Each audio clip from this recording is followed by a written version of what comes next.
House members from Northeast Wisconsin say they do not support a plan to pass the Senate bill and make changes to it later.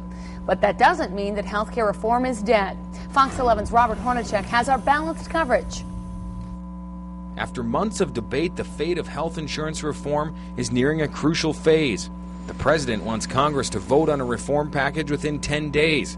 Republican Tom Petri from Fond du Lac says the current proposal is too much. Let's not overturn everything that we have that's good about the American healthcare system and hope we get something better. Here's the current approach being taken in Congress.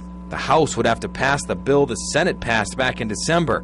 But many House Democrats don't like parts of the Senate bill. So the Senate and the House would then approve a second bill to make changes to the first one. Sound confusing? It is. And there's no guarantee a second bill will be passed, which means if the House passes the Senate bill, it could become law if the president signs it. We asked the congressman from Northeast Wisconsin about voting on the Senate bill. I would not vote for that. Would you vote for the Senate bill and then with the expectation there would be changes to it later? Well, let me put it this way. You're asking whether or not I trust the United States Senate, where they came up with a deal for Nebraska that the other states didn't get, where Louisiana would get a special deal.